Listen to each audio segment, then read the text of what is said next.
Good morning, everyone, and welcome to our new initiative, Reliability Demand Response Resource, RDR, Minimum On-Time Change.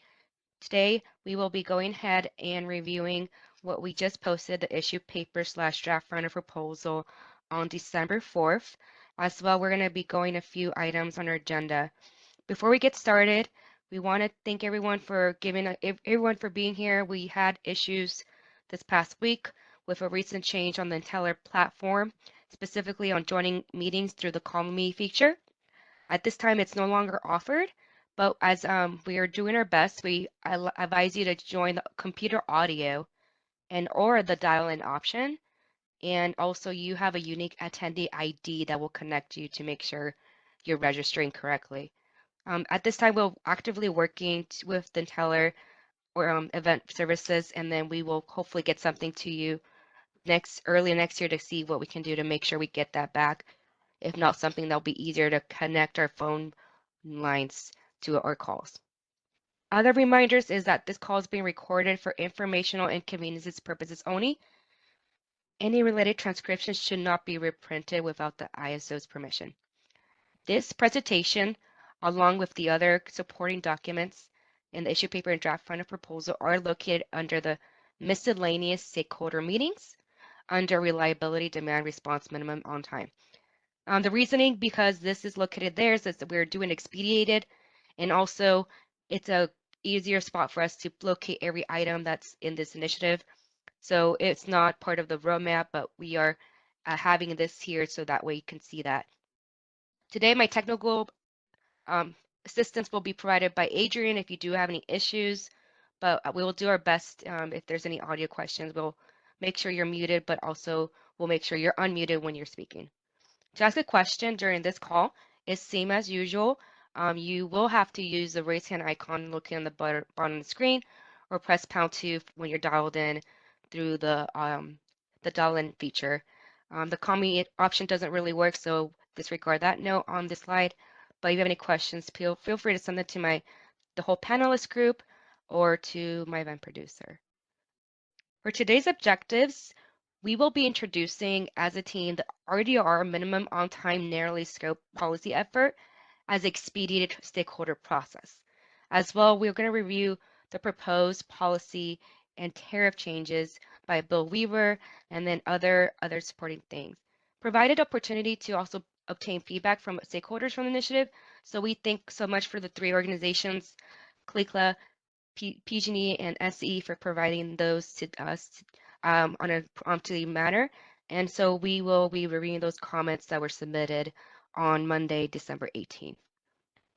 So today's agenda will be having us go through a few items. Jill Powers will be kicking us off with the background initiative objectives, as well proposed policy changes, and then she will pass it to Bill Weaver to show the proposed tariff changes and process. And then we'll give Jill back the review of the timeline we have for January and February for this initiative, and then we're going to wrap it up with the next steps.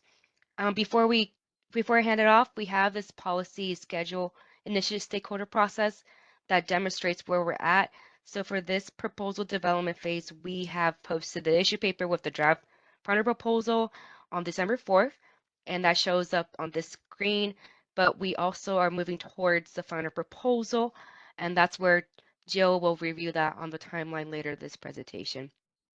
So thanks so much for everyone who's been able to join us today. We do see a lot of attendees. As a reminder, thanks for those who joined now. Our call-in feature does not work.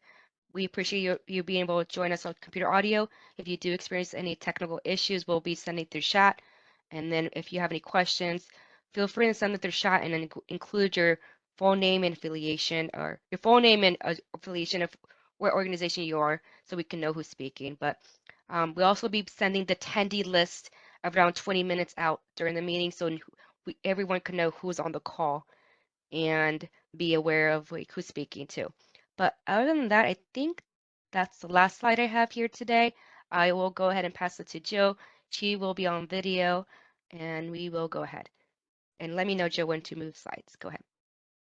Great, thanks, Yeah, thank you, Brenda, and thank you everybody for attending this December 20th morning meeting just before everybody leaves for the holiday break. So I'm going to go ahead and, as Brenda had identified, we really are moving fairly quickly with this initiative. It's very narrowly scoped, and I think the paper went into a little bit more about the background than the actual proposal. So the proposal is very narrow, but there was a lot of background material. So I think I'm going to spend a little bit of time for those of you that are not as familiar with the reliability demand response resource product and some of the history of that. So I'm going to take a few slides to go over that background to get everybody up to speed on why we're moving this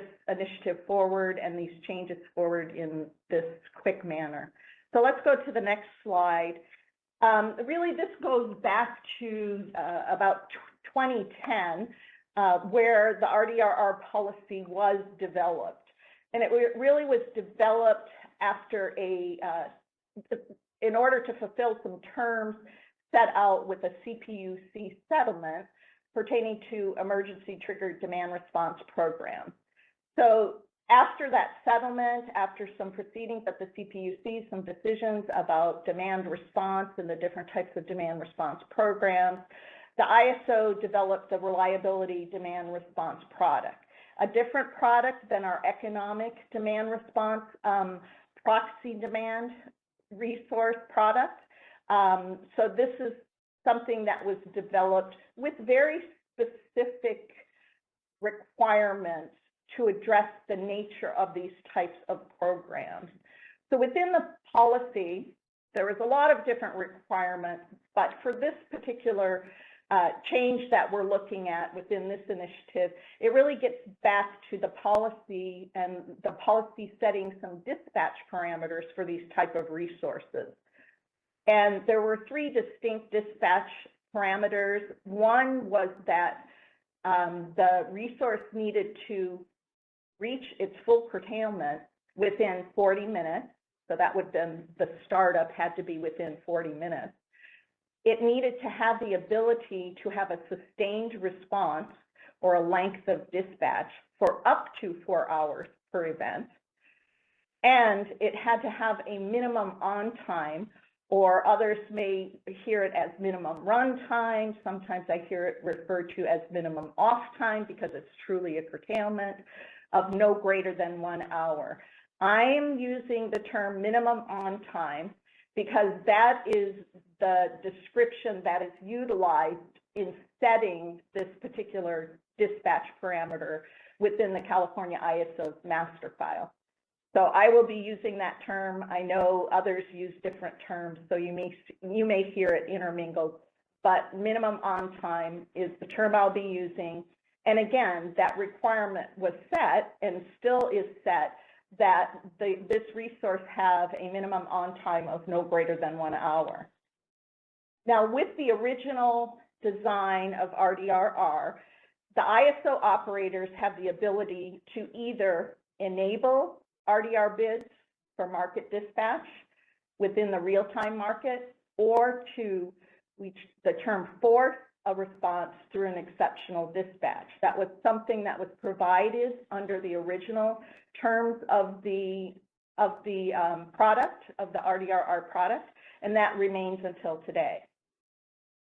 Initially, when we enabled it, when the operators had the ability to enable it, it was only enabled into the real-time dispatch process. And that process had an advisory horizon that extended about 65 minutes. So with that original design, the enablement kind of missed a couple of different processes within the real time. So one of the reasons why we had these restrictive startups and minimum on time was recognizing that when it was enabled into the market, it was only enabled into RTD, real-time dispatch process. And so it needed a shorter, startup and a shorter minimum on time to be optimized within the time frames and the time horizons for RTD. So that's a little bit background. Early 2010 and 2014 was the implementation of RDRR. We go to the next slide. There were some changes to that 2014 policy, and that occurred in the ISO's 2021 Summer Readiness Initiative. We proposed and obtained FERC approval to now dispatch, when enabled into the market, into real-time pre-dispatch, RTPD. And there was reasons why we allowed for that. We wanted it to have the longer time horizon. We wanted it to be in the earlier real-time market processes. Additionally, within the real-time market process, this allowed it to be considered in the short-term unit commitment process, which has a much longer optimization horizon, up to 255 minutes. So now that the RDRRs are enabled into RTPD, there is flexibility as to what that resource's minimum on time could be, but still maintaining some limits to that. So even though we moved it into RTPD within that initiative in 2021, we did not make changes to this restricted minimum on time. So now we'll go to the next slide. That kind of is perpetuating. There was a change that just recently occurred with a June CPUC RA decision. And really it was a clarification as to when RDRRs could be enabled into the market. And with that decision, the CPUC clarified that RDRRs could be enabled or utilized upon declaration of an energy emergency alert watch. So this allows for enablement of RDRR bids before an EEA1, and allowed the real-time market to then kind of optimize it when we are under those conditions. And now this optimization would be dependent upon use of those operational characteristics as well as the economic bids in making the decisions to dispatch RDRR. Following that decision, we did hear stakeholders' concern through both the CPUC proceeding as well as directly to the ISO regarding the potential for increased chances of economic dispatch now that there was the ability to enable it during an EEA watch. And those concerns were expressed in a way that identified potential resulting attrition of customers from those retail programs, which would then result in a reduction of actual RDRR capacity that would be integrated into the markets and available for the markets. So to mitigate this concern, we did have stakeholders request to the ISO for the ISO to look at this specific dispatch parameter and to allow for a minimum on time to be greater than 1 hour. They believe that this would more accurately reflect its operation within the ISO's markets and for the ISO's market optimization, as well as dispatch, to consider a longer minimum on time than the restricted 1 hour.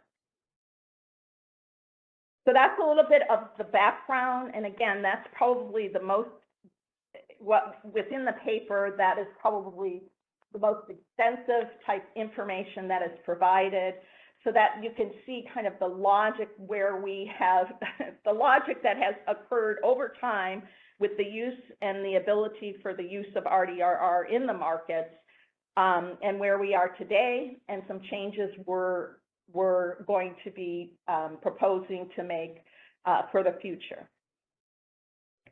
I'm wondering if we should take any questions up to this point on the background of RDRR.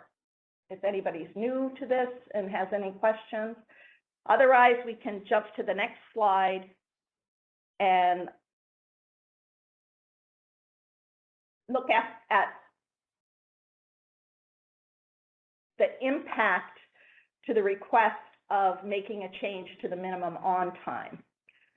So in order to make this change, we do have to have a tariff amendment, because this restriction for the dispatch parameter is within this section 4.13.5.3 of the tariff, where it specifically states that this resource shall have a minimum runtime of no more than 1 hour.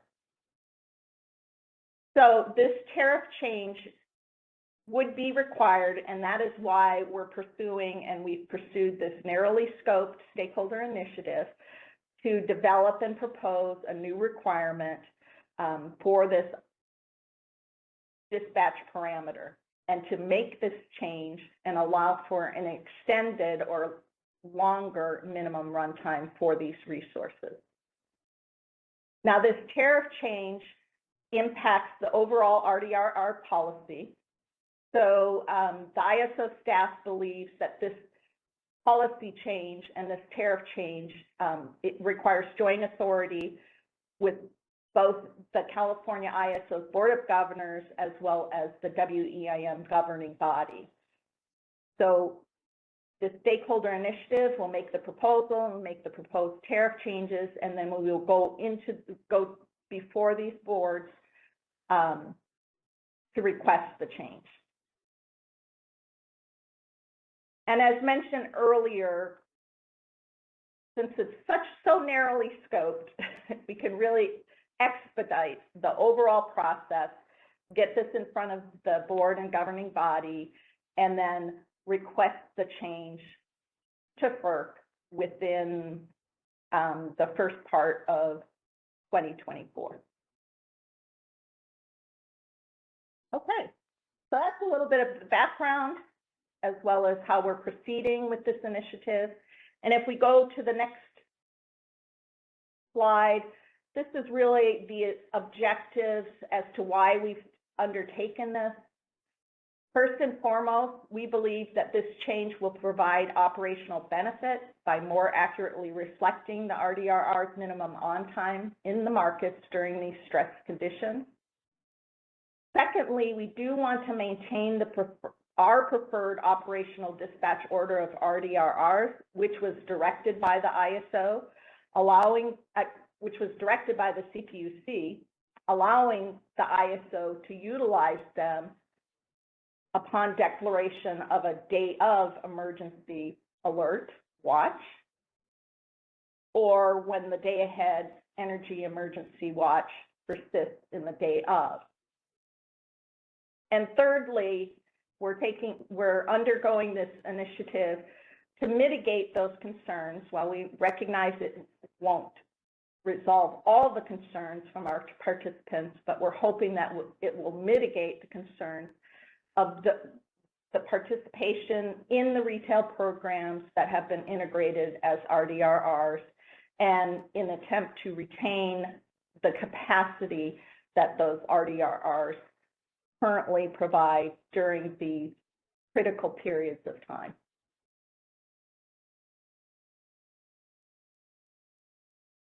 Okay, so we go to the next slide. We're going to then jump right into the proposed policy change, and we could go to that. So the ISO is proposing to change and actually remove the current minimum on-time restriction for RDRRs. We are proposing that the RDRR have a minimum on-time that, combined with its startup time, does not exceed 255 minutes. So that while we've extended the ability for the minimum on-time to be longer, we do still maintain a cap of 255 minutes as the maximum length between when you look at both the startup as well as the minimum on time. And the reasoning behind that is that this aligns with the definition established for a short start unit. Again, a recent initiative that the ISO had that developed this definition.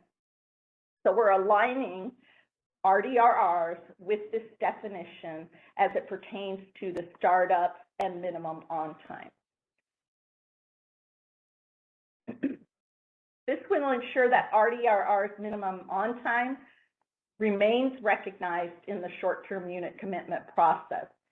So that 255 minutes was established because for this reason, to ensure that resources are recognized within the STUC process.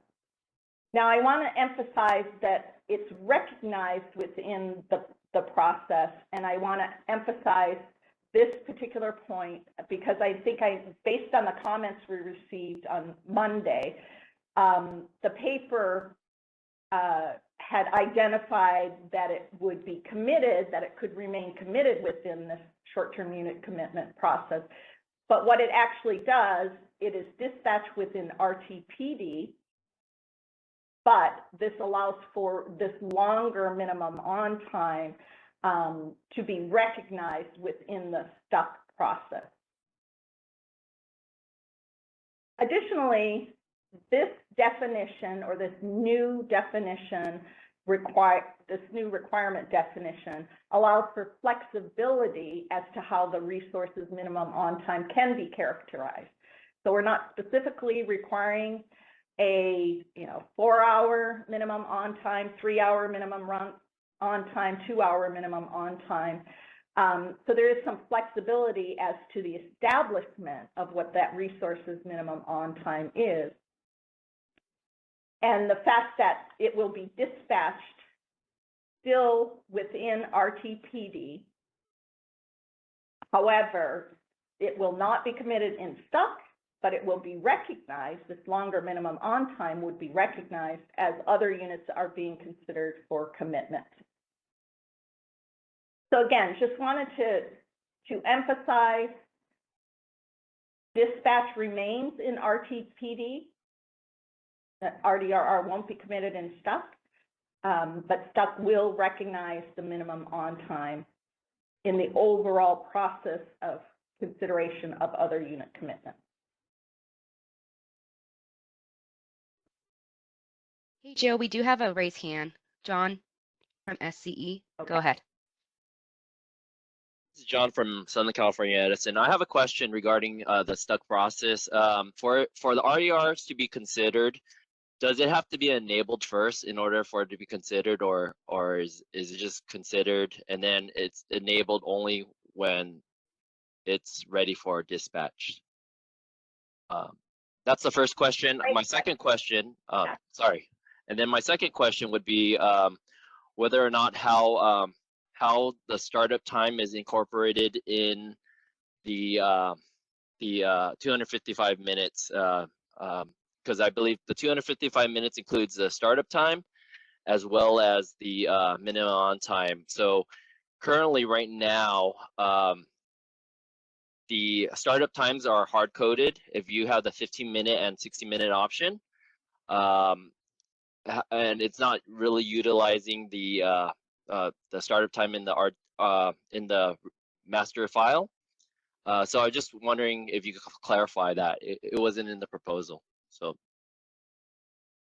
Okay, we'll have to have a little bit of discussion on that second question.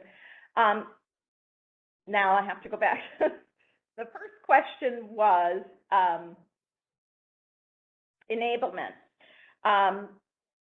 So we're not changing the procedures that are laid out and the discretion that the operators have once an EEA watch is declared, day of, and in terms of their consideration of the enablement of RDRR into the markets or utilizing a forced mechanism which will exceptionally dispatch the resources. Now, what this is laying out is the use of these dispatch parameters in the real-time market once they are enabled into the market. So we're not making any changes to that first step, which is a decision that the operators now can consider and make for enablement into the markets, or basically exceptionally dispatching the resources during that EEA watch. But once it is enabled into the markets, it will be enabled into RTPD, and this new dispatch minimum on time will be recognized within the dispatch in RTPD. Yeah, my question was more so on the stuck horizon. Does enablement is enablement prerequisite for it to be considered in the stuck horizon, the 255 minutes? Okay, so then yes, so enablement would be necessary because bids are not seen, the resources are not seen in the real-time market and within the stuck process until they are enabled. So enablement would have to come first, and then stuck would see whether or not it's dispatched by RTPD. Again, this is the one area I wanted to clarify because of the comments that we received. While it's recognized in stuck, it won't be committed within stuck. It will be within RTPD, seen and optimized and dispatched. But it will be recognized, and that minimum on time will be recognized within stuck over that longer horizon, recognizing that if it was dispatched, it will remain on for a longer period of time. Is there anybody else? I think we might have Michael Martin, or is there anybody else from the ISO operations that wanted to make any clarifying statement on that?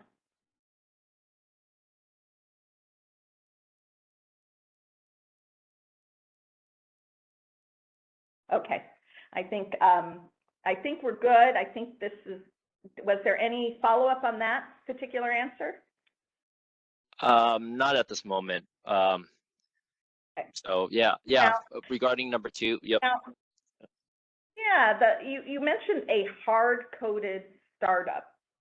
So I'm trying to understand what you mean by that, because again, the requirement just requires that it has to have the ability to start up by 40 minutes. When I've looked at some of the RDRR's master file parameters, I see that it has different startups that go, you know, as low as 9 minutes, as high as 39 minutes. So there is no hard coding in terms of the master file. So I'm trying to understand the question a bit more. No, so my understanding of RDRs is that there's 3 different bid options, right? There's a 5-minute bid option, there's a 15-minute bid option, and a 60-minute bid option. The 5-minute bid option uses the startup time within the RTD.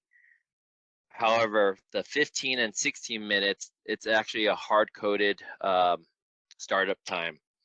That if you select that, it's predefined already by the CAISO, by the market. And so the startup notification that's received is in ADS is predefined already. So it's not utilizing anything within the RTD. I mean, I'm sorry, it's not utilizing anything in the master file. Okay. Okay. So what I'm referencing is how the resources can be set up in the master file in terms of the startup and minimum on-time dispatch parameters. So you have flexibility of putting in the startup that you believe this resource capability is. I think you're recognizing when we did implement the ability for 15-minute or 60-minute hourly dispatching, it was dispatching, bid and dispatch. Yes, for the hourly, because of the fact that we're looking at a longer determination of when it will be dispatched, that startup is not, you're right, it is not recognized, but it's longer. It gives you a longer period of time in terms of being notified to begin a curtailment.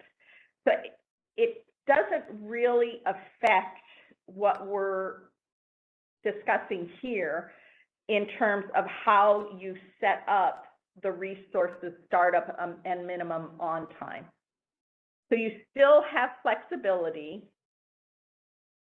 to put in, you know, a startup within the master file up to the 40 minutes limit, and then in addition to the minimum on time being less than or equal to 255 minutes. So it's still giving you that flexibility as to how you set it up. But the way that the 60-minute or the hourly dispatch implementation, that will still be maintained. So I don't know if there's anybody else that wants to discuss in any great detail how this might affect hourly dispatchable RDRRs from our operations. Otherwise, I will have to take that question back. It is somewhat nuanced, but I think what I would like to still lay out is this flexibility that you will have in defining it within the master file. Yeah, just I mean we're just wondering whether or not what startup time is considered.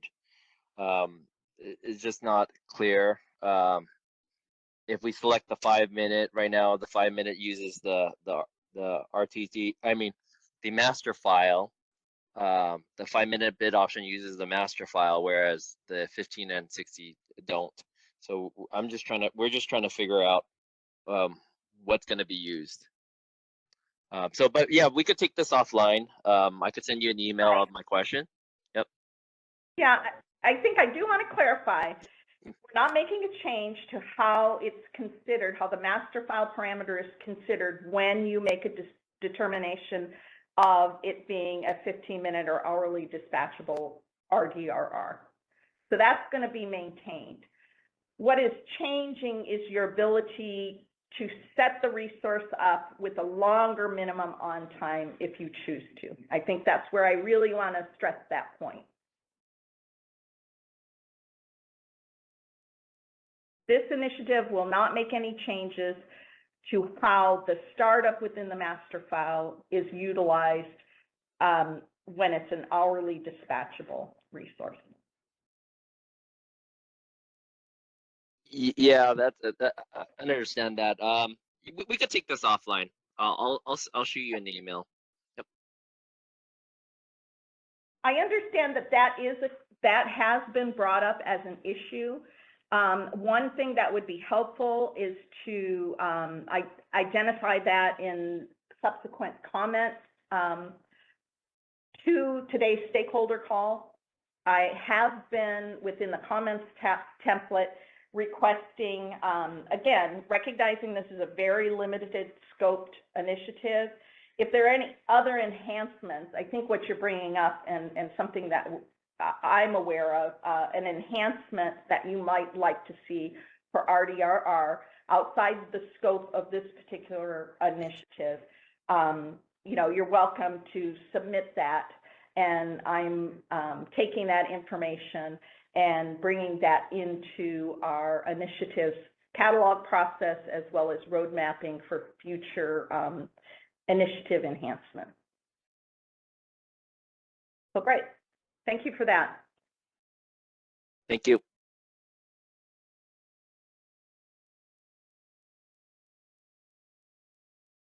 Next, we have Luke.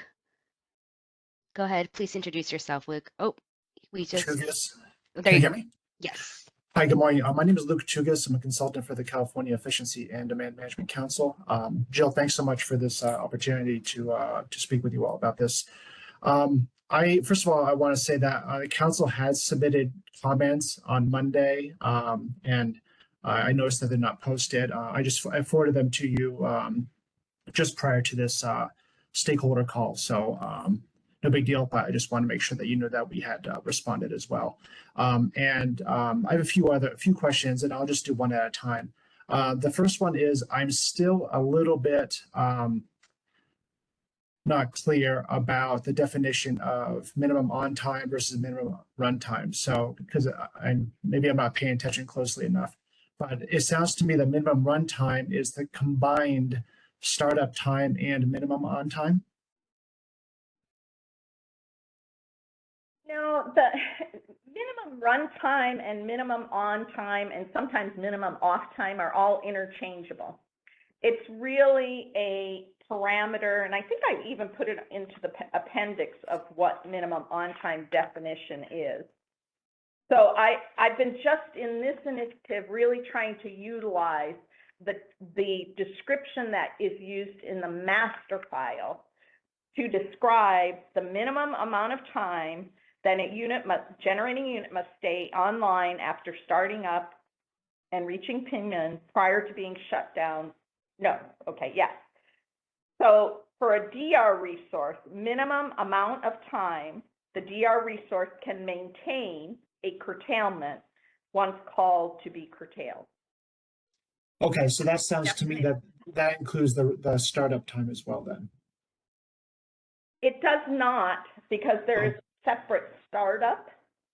So what this initiative is doing is looking at both. So we had the requirement for the startup time to be less than 40 minutes, 40 minutes or less, as well as a restriction on the minimum on time or minimum run time to be no greater than 1 hour. So it kind of restricted when looking from an optimization standpoint to say, okay, it's only going to run for 1 hour, versus now what we're attempting to do is align it with a short start unit, which allows for the startup plus the minimum on time to be up to 255 minutes. So we've kind of introduced, you know, the 255-minute limitation, but when setting up the resource, that limitation pertains to the startup time plus the minimum on time.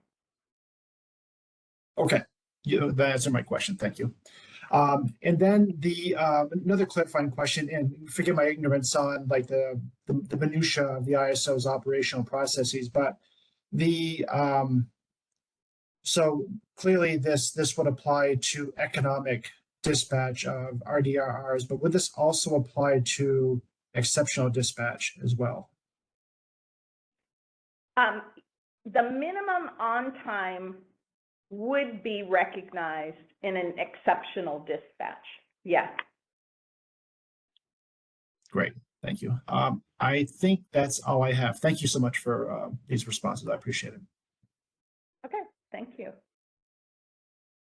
Thank you. And Luke, can you also please send them over to ISO stakeholder affairs at kaiso.com? That's all we have for those comments, so we can be able to post them accordingly. And then also, I think we don't have any more questions in queue. Jill, would you like to go ahead and proceed with the slides? Let's move on. I think I'm going to hand it over to Bill to go over the actual proposed tariff change, as well as he can explain maybe the process for the tariff changes as we proceed.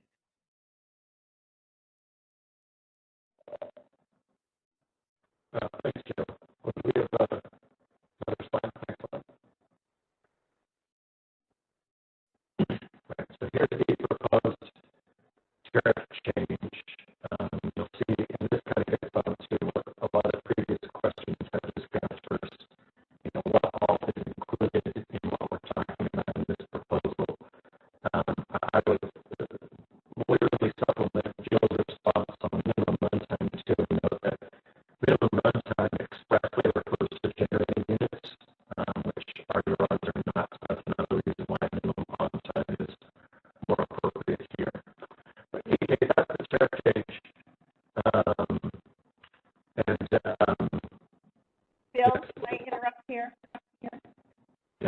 We're having trouble with your audio. I couldn't, it was all garbled.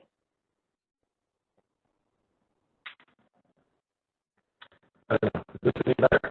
It was working fine before we checked in and yesterday.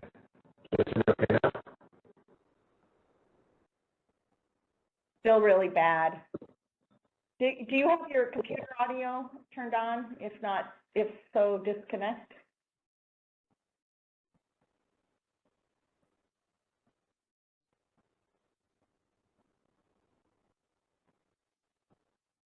Uh-oh.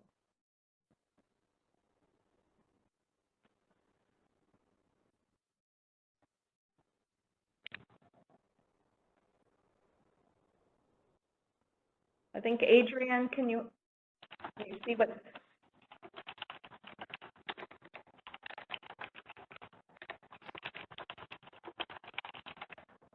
Yeah, 1 second.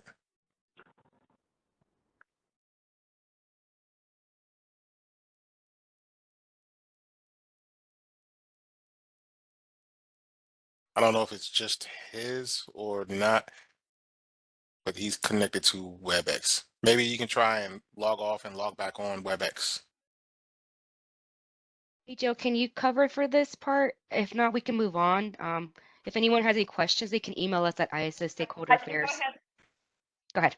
I will go ahead and cover for Bill.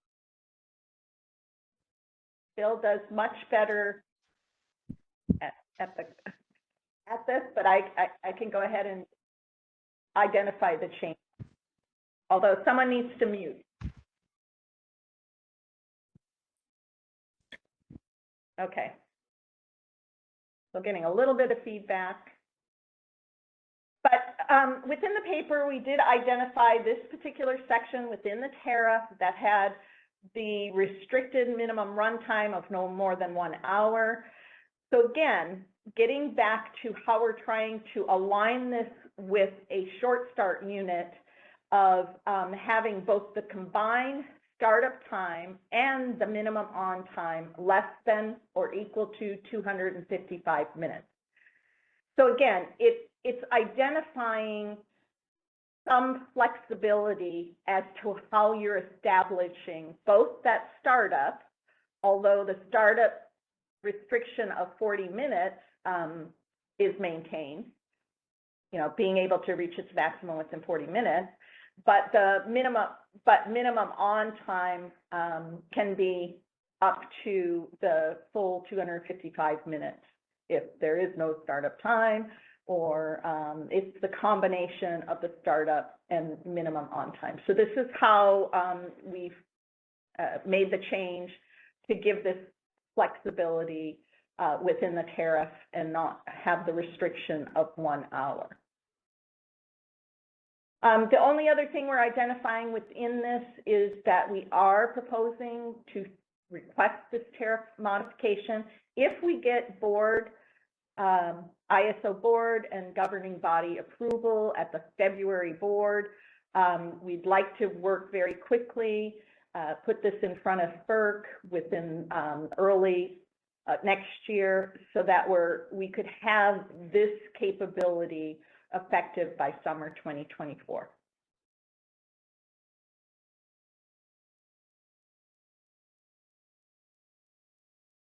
Any questions on this particular tariff modification? I would say from a process standpoint, once the initiative does go to the board and gets approved, then this will go through the stakeholder tariff revision process. So there will be another opportunity to review the change, to make comments on the change through that process. It's just that to expedite this particular policy initiative, we wanted to include this language so we get this up front, in front of the stakeholders and in front of the board, so that it's clearly identified how this will relate to this new requirement. Okay. Fairly straightforward, so I think we can move to the next. Okay. Yeah, just a quick There's note. no question. Yeah, Jill, just as for stakeholders, this is the opportunity for them to review it at this time. So anything that's a note from Bill. Got it. Okay. So yeah, use this period of time before we go in front of the board to review it, to make comments. We actually did receive some comments and suggested changes to this from one stakeholder. And I'll get to that when we get to our stakeholder comment section. But yeah, use this process to review and make comments on this language. Okay, so yeah, let's go into the stakeholder comments.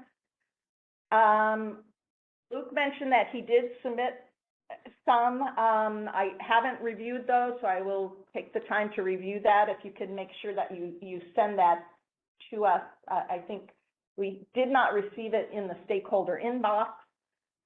If you could send to Brenda Corona, that would be great, as well as CC me, Luke. If for some reason, maybe you just send it to me, I haven't looked at my email, and I can forward that on. We did, as mentioned, we did receive some stakeholder comments. We had a template that was put out there about the changes, whether or not we believe that this would meet the 3 identified issues that would help address those. I think in general, the comments were generally supportive of the policy change to increase this minimum on time to allow for an increased minimum on time. And it did kind of support it, recognizing that there was a need for the resource's operational characteristics to more accurately reflect how it operates when decisions are made by the market through the optimization process when enabled within the markets as early as an EEA watch. There were concerns, however, continued to express concerns, same concerns that we did see within the CPUC RA proceeding and decision when the clarification came about enablement at a day of EEA watch. So again, the concern really revolves around the frequency of RDRR dispatch. That remained as a concern. I think there is general understanding that this minimum on time may help, having a longer minimum on time may help alleviate, as well as within the optimization, the number of times that it does get dispatched. Again, there was kind of a comment of preferring greater discretion in their use. And I think I would only respond that there is discretion, and we've laid this out within the operations procedure 4420 in terms of how we are considering RDRR during these emergency alerts. So there still remains discretion in their use.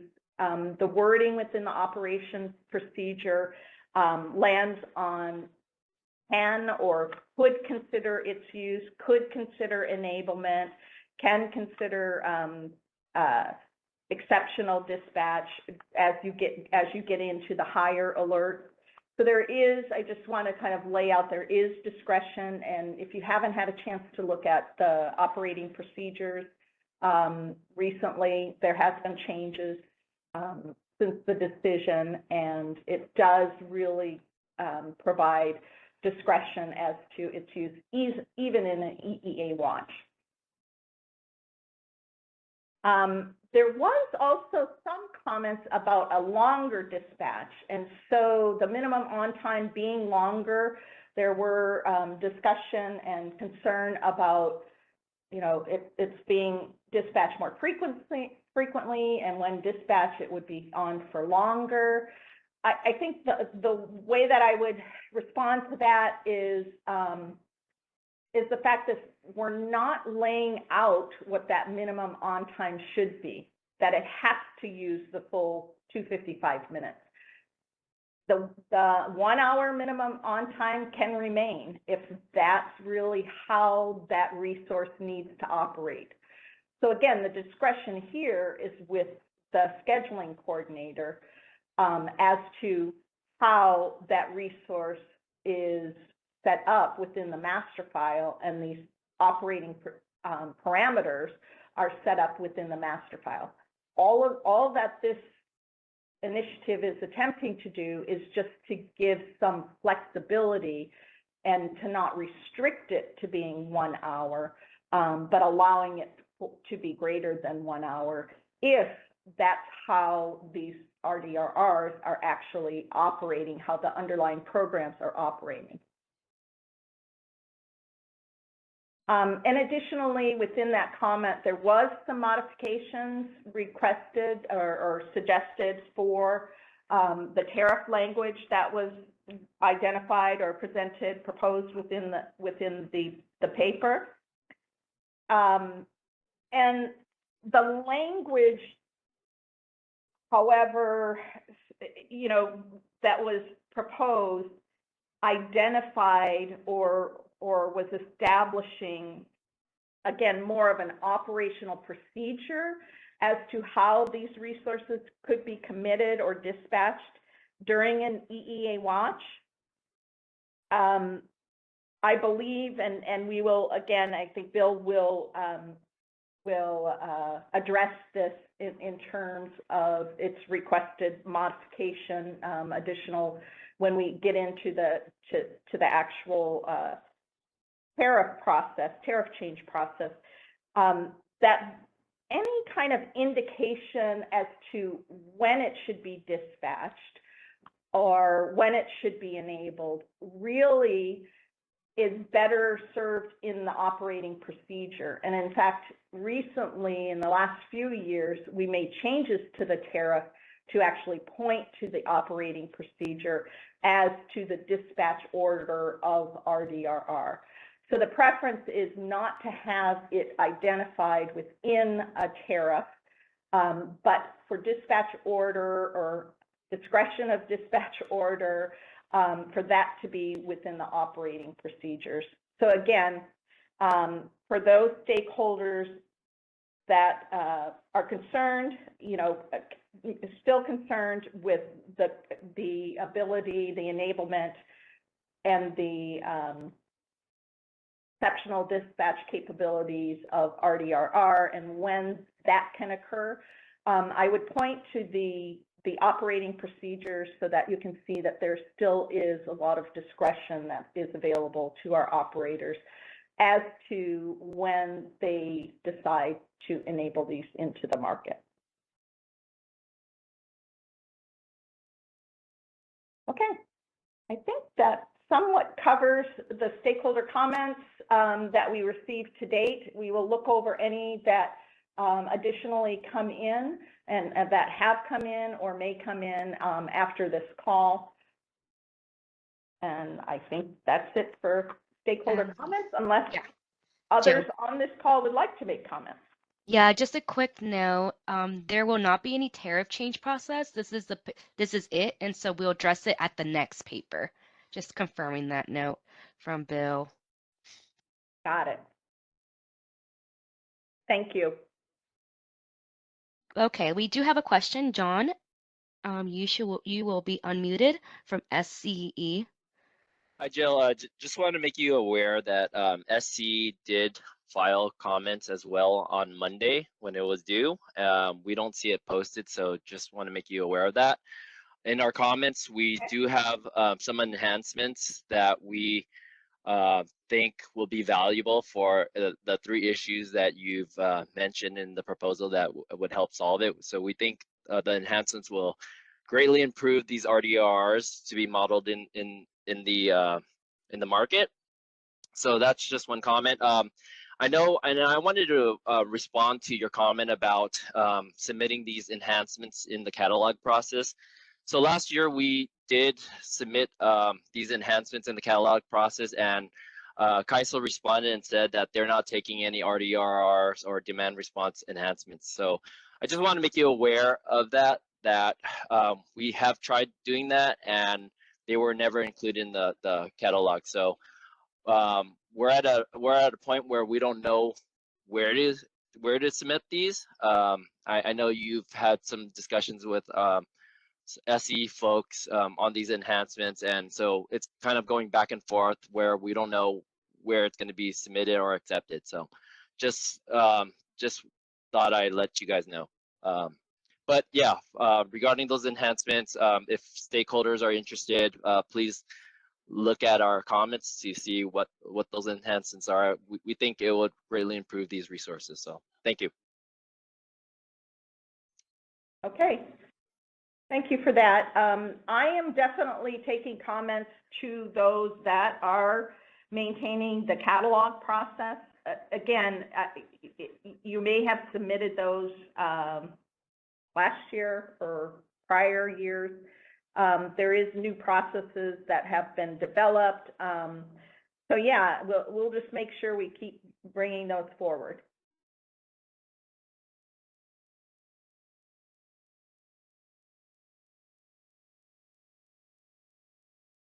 Okay, I think the last slide is really just to. We do have questions. Randy from PG&E, go ahead.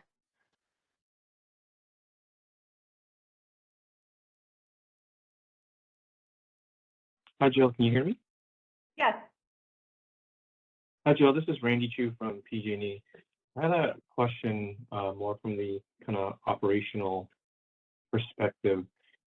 So, had these minimum on-time changes been in effect for the July 20th event this year? Can you comment as to whether you think the RDRs would have been dispatched at all, or would they just have been dispatched for longer? Because if you recall, the event we had this year was very short, less than an hour. And so I'm wondering if you can comment. Yeah. If these changes were implemented, what would that event have looked like? Yeah, I don't think I can simulate what the event would have looked like. I can just go back to the fact that during that event, these resources were exceptionally dispatched on and then called off through an exceptional dispatch. So they were not enabled into the market. This change is really going to affect when they're enabled into the market, as to when they're considered by the market optimization, when these characteristics, these actual parameters are being considered in the optimization within the RTPD. So it's really hard to identify, how this change would have affected what occurred in July, other than it wouldn't have affected the fact that we can utilize exceptional dispatch of these resources to prevent, going into a higher stage emergency. Okay.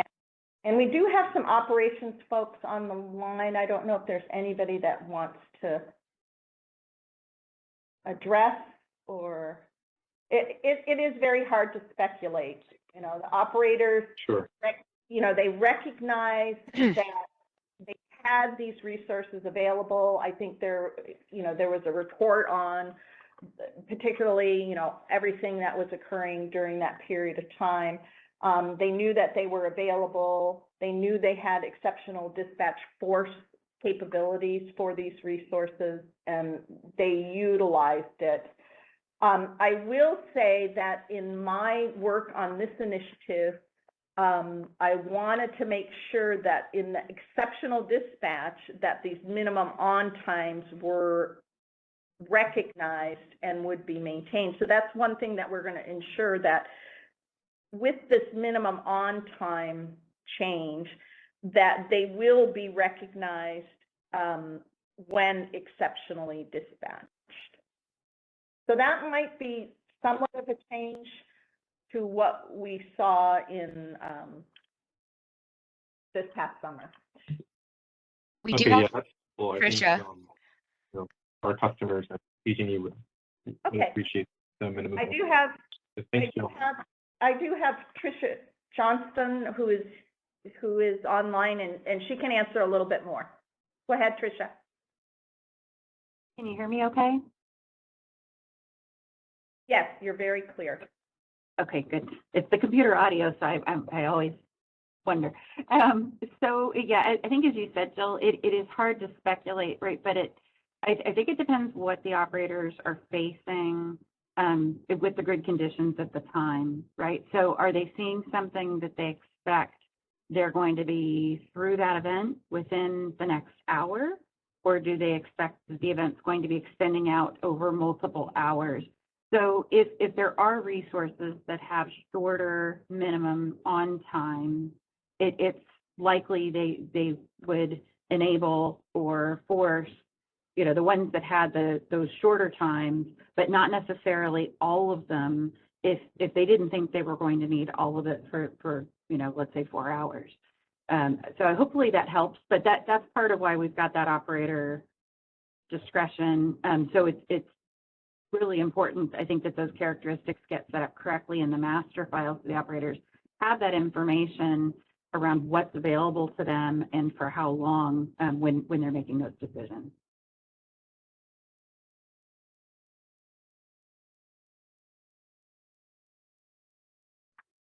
No, thanks for that, Tricia. That's helpful.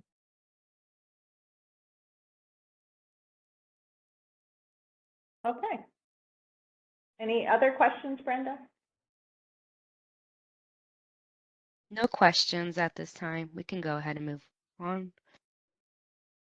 Okay.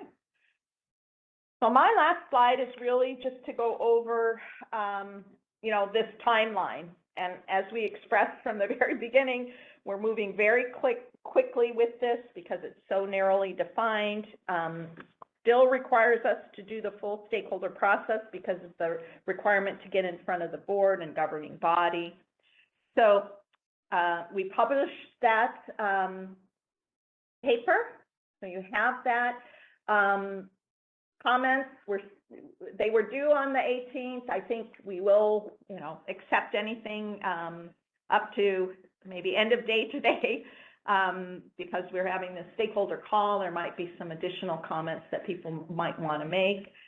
I think if within those comments there are additional things that we need to address, we have the month of January to address it.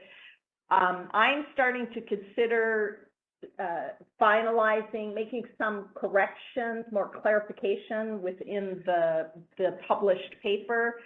So you may expect to see in January a final proposal. It really won't be a change to the, you know, overall content of the proposal. It's really not going to be a change to the proposal. It's really about some changes to clarify some of the context within the background. It is more what I'm thinking I need to make some adjustment to based on the stakeholder comments that I've received to date. So we're really moving toward getting this in front of the board and governing body at the February board meeting, joint meeting, which is, I believe, February 3rd. And then if we do get approval, we're looking at February finalizing that tariff change and getting this in front of FERC and filing it with FERC. So that's what we have in terms of the timeline and the milestones within this initiative timeline. And I appreciate everybody's attention to this. It is moving quickly. I know we're doing outreach to many of you to keep you on board with this initiative, and we appreciate you keeping updated and following this. And with that, I'll turn it over to Brenda, because that's all I have if there's no other questions. We do have 2 questions first, Jill, for you. For Catherine Stockton first. Go ahead.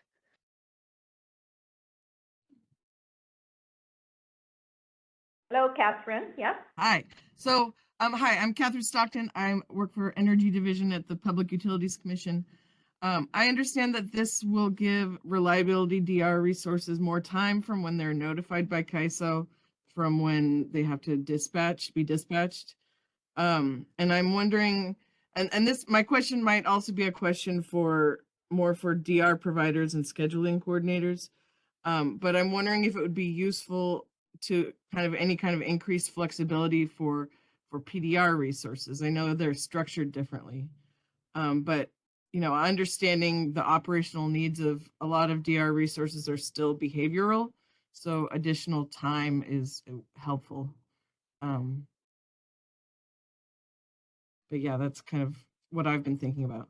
Yeah, I think the one major difference, Catherine, with the PDR is I don't believe that they had this restrictive minimum on time. And that's really where we're trying to get to now.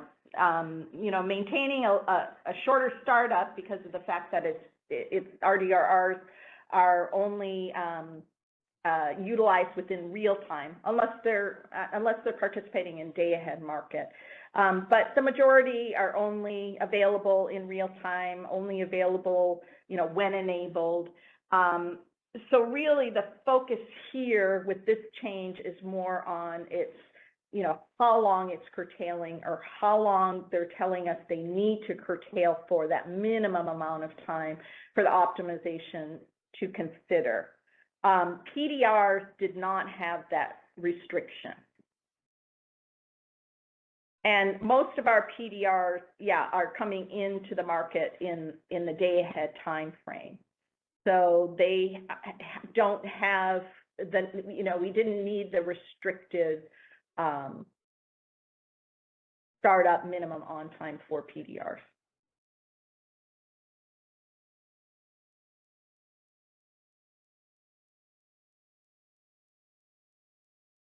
Does that make sense? Any follow-up on that, Catherine? Can we unmute Catherine, please? No, that's perfect. Thank you.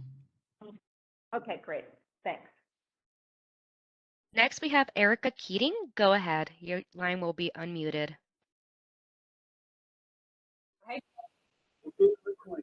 Hi, Erica.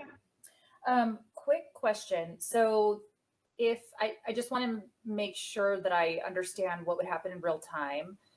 If an RDR resource had this, you know, 255 minute min runtime, whether it's dispatched either via exceptional dispatch or a market dispatch, it is true that the price that that resource would receive would either be its standing RDRR bid or something higher for the duration of the dispatch. Is that correct?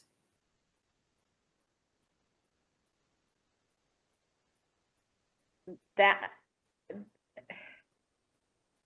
might have to turn to, do we have any settlement folks on? I know that would be the case for exceptional dispatch.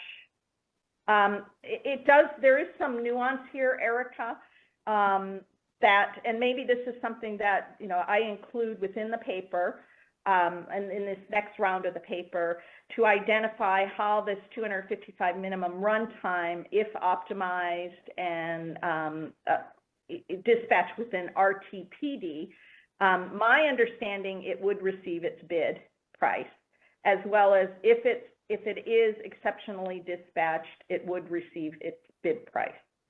Okay. We're not making any changes, again, to the recognition, you know, how minimum on time is recognized within RTPD, how it's settled, as well as how it's recognized within an exceptional dispatch and how exceptional dispatches are settled.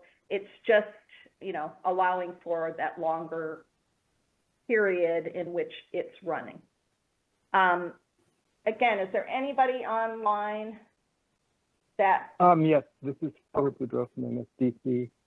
I didn't catch all of the question, but I was told that there is going to be no settlement implications at all to any of this. If they have a detailed question, we have to look into it, but I've been told that there's no settlement implications at all. Yeah, so Philip, maybe you can answer it. If the market, you know, dispatches, it will dispatch it over and ensure that it recognizes its minimum on time. So in the settlement during that dispatch, it will be settled at bid or better, correct? I think It that's would have to be, that question would have to be submitted, and I'd have to put it for the group. I really don't have expertise in it, so. okay. Yeah, I think that's the question. You know, the recognition in terms of the dispatch and the settlement, as well as when it's exceptionally dispatches. Again, we're not making any changes, as Philip indicates, as to how it is today. I think what we're a little not 100% confirming is how it is today. Yeah, I appreciate that. I think that's how it works today, but it's been a while since I've thought through this, so I was hoping to check my logic. It could, you know, that detail might have an impact on somebody's election of a min on time, right?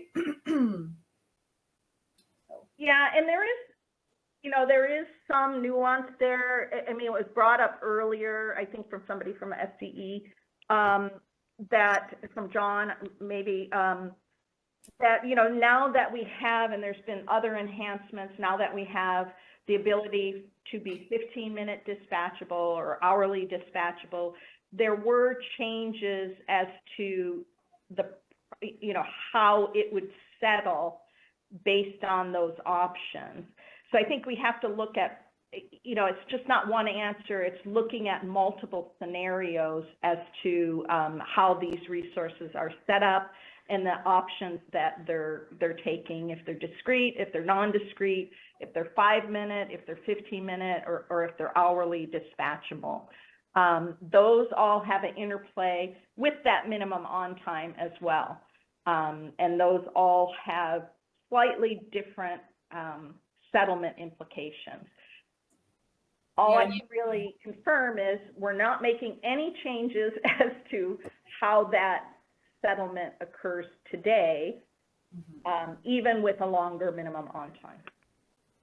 You know, as you were going through that, Jill, the thought popped into my head of the change that was made a year or two ago, where the RDR bids get automatically adjusted sometimes. You know, it might be good to trace out an example situation to just see what happens. Because I'm kind of confused on the timing of when things happen and when things, you know, when prices change, and then when, you know, when is stuff lifted versus when prices change, and then how that settles. And yeah, I'm having a lot of thoughts. Thank you.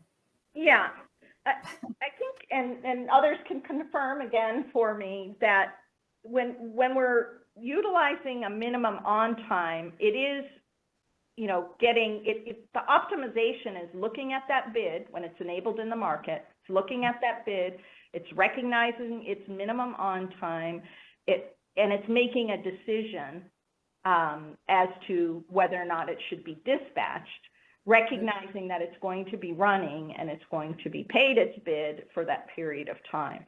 Where I think there is some nuance is, you know, the determination of hourly or 15-minute. So I will do my best, either within, you know, as I make adjustments to the paper, maybe within an appendix of the paper, try and provide some of the scenarios,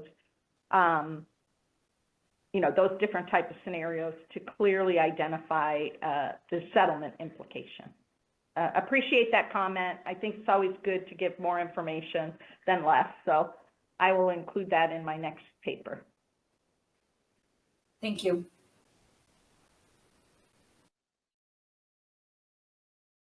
All right, we don't have any more questions in queue, Jill. And if there's any questions, let us know now and we will take them. But at this time, we will be moving on to the next slide to this presentation.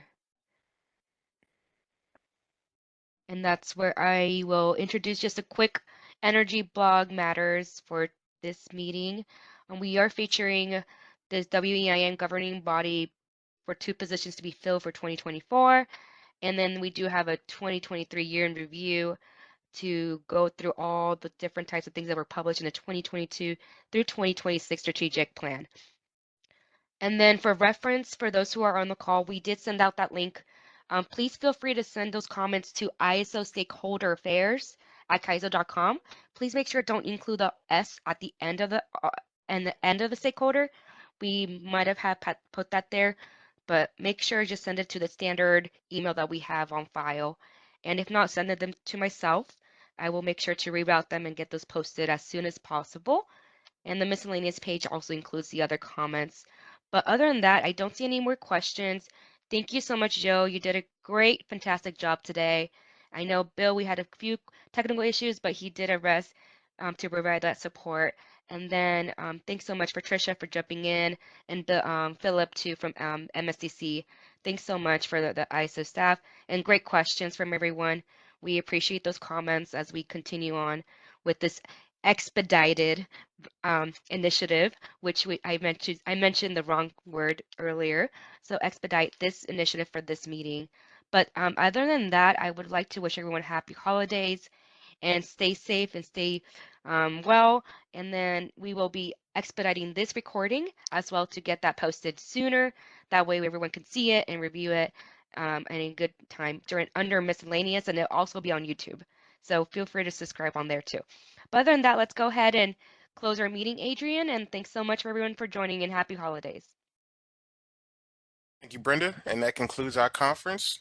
Happy holidays to everyone, and you may now disconnect.